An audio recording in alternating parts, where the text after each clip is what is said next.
Hello and welcome to the Pumped Thermal Demonstrator Methodology Defense. It's a methodology defense presentation with slides. I'll be your host, Carter. So, this study seeks to utilize a quasi-experimental structure to demonstrate a power plant conversion design. We want to build our system. It would be converting a coal plant, demonstrated here on the diagram by, this dotted line area.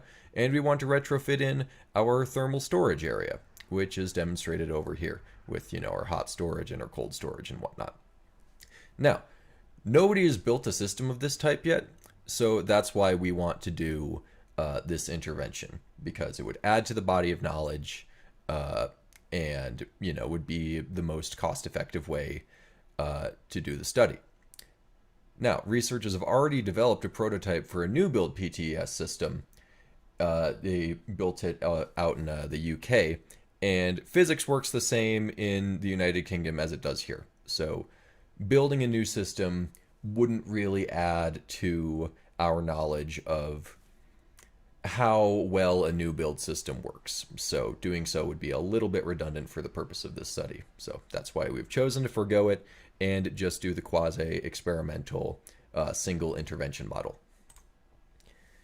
Now, observational and quasi-experimental studies are pretty common in the renewable energy field. It's a very engineering sort of hard numbers focused field. So the data gathered in one study is usually applicable to the next one with reasonably high reliability and validity. You can see the thermal storage system that was built by Amin et al. In their 2023 study. That's basically what we're trying to build. So, creating a duplicate storage system would not teach us much more than we already learned in this study. Now, we also see that the complexity of energy investment makes full controlled trials, often prohibitively expensive. Amin et al. Did not have any kind of control group. And there's the fact that we're measuring against a counterfactual. If you don't build an energy storage system, no energy is going to be stored. That's not really, revelatory information. That's not something that we need to spend, a bunch of resources researching when we could be spending that money researching other things. In this study, we're basically trying to find the Goldilocks zone of testability and validity.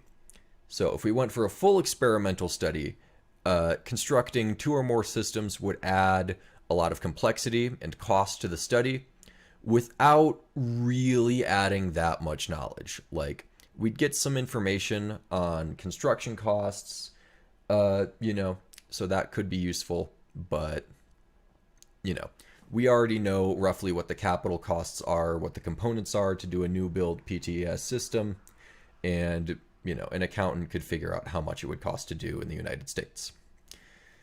There's also the fact that decarbonization is a time-sensitive issue, so rapid iteration of ideas in, the green energy field is a priority. Like, we do need to be moving along and trying to produce results, even if that means that some of our studies need to make compromises in their experimental design. We're not doing an observation study because there isn't any data on converting a coal plant to energy storage because nobody's done it before.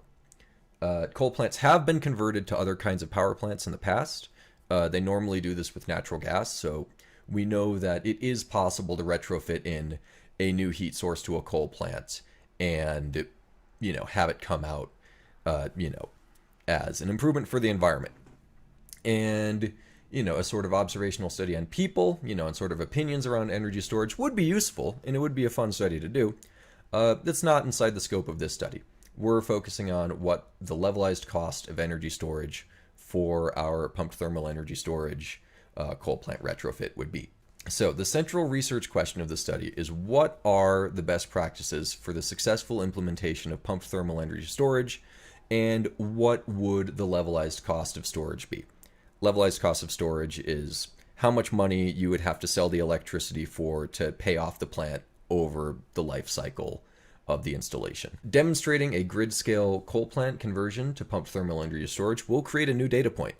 for researchers and energy developers to use when making decisions on how they are going to add energy storage to to their grids, to their businesses, to whatever they're doing. It's a new technology. We need more data on it. Now we're kind of sort of like getting down to, the point, like, why are we making these big hot buckets full of gravel? I approach this from the standpoint that, as far as we know, Earth is the only life-bearing planet in the universe, and we as humans exist alone in terms of, like, the social complexity of our species. We have an intrinsic responsibility to protect the unique life and societies on this planet, yet the chemical makeup of our biosphere is outside of that which can support settled society as we know it. Atmospheric carbon was around 280 parts per million for all of recorded history. Julius Caesar lived under a 280 ppm sky. Susan B. Anthony, 280 ppm sky. Adam, Eve, the Buddha, all under a 280 ppm sky. Now we're above 420 parts per million. That's bigger than the distance between the last ice age and normal atmospheric carbon. Thermal energy storage represents an opportunity to preserve our biosphere, like the thing that keeps us all alive, while still facilitating the energy-intensive way of life that we experience in our industrialized society. That is kind of the other piece of this. If we only cared about the Earth, then we just kind of have to wait for the wheels to fall off human society, but I don't want that to happen. We're seeking balance. And the theoretical perspective of this study, it's a very utilitarian, macro, fundamentalist perspective where the main obstacle to decarbonization, is some kind of technical limitation. That's not the whole picture of it, but for this study, that is the framework that we're using. And this study's methodology seeks to identify the characteristics of one technical solution to the carbon crisis. Potential alternatives: we could do the quantitative experimental option if we had the resources to do it. A new build PTES facility could be constructed alongside wherever we choose to convert our coal plant, so that it would be drawing off the same local renewable supply, would be transmitting on the same local distribution grid.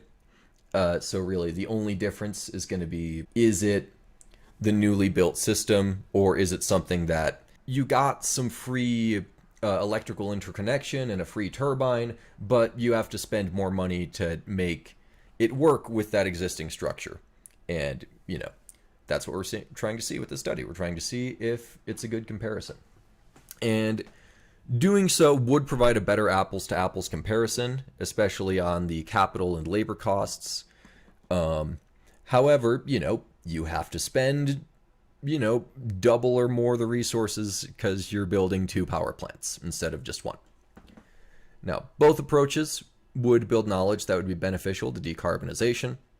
The quasi-experimental study was chosen to go for in this study just because decarbonization is time sensitive. We want to be able to iterate rapidly upon our ideas, and adding, doubling the lead time of construction for this study. That is time that we would no longer have to implement pumped thermal energy storage. However, a purely experimental study would produce better data.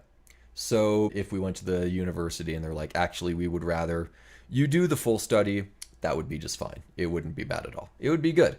But sometimes you can't have perfect be the enemy of good, and that's why we're going with the quasi-experimental nature. And then sources, so many of them. Looked for a lot. My methodology is defended. Thank you. Have a nice time.